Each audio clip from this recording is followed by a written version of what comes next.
হামের প্রাদুর্ভাব বেড়েছে। হাম হচ্ছে একটি সংক্রামক ব্যাধি। আমার দেশে আইন আছে, সংক্রামক ব্যাধি সরকার পূর্ব থেকেই রক্ষা করার জন্য ব্যবস্থা নেবে, এবং এই আইন প্রত্যেক সরকারের জন্যই কার্যকরী ছিল।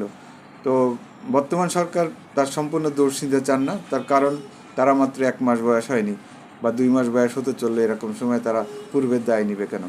কিন্তু দেখার বিষয় হচ্ছে, এই মিজেলস তো একদিনে ছড়ায় নাই।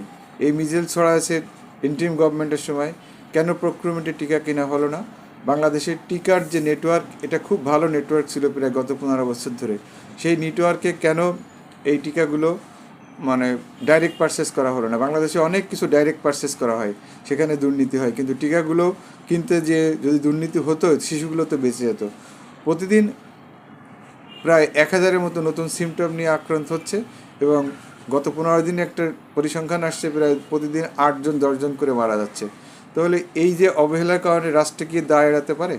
এই সংক্রামক ব্যাধি, এটা সংক্রমিত হতে হতে যাদের পরিবারের একেবারে নবজাতক মারা যাচ্ছে, তারা বোঝে একটা সন্তানের মর্যাদা আনতে কত কষ্ট, এই সন্তানকে লালন পালন করতে কী আশা ভরসা ছিল।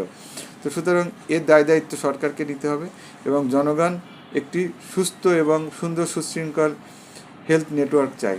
এখন দেখার বিষয়, এই সরকার যে এমার্জেন্সি বেসিসে এই মানুষের মৌলিক অধিকারের নেটওয়ার্কগুলো বাস্তবতা না করে বিভিন্ন রকম জনকল্যাণমূলক এবং ভাইরাল ডিসিশনগুলো নিতে পছন্দ করে কিনা। আমাদের দেখার বিষয়, আমাদের আরও সময় দেওয়ার বিষয় যে আসলেই বাস্তবসম্মত পদক্ষেপ নেয় কিনা। ধন্যবাদ।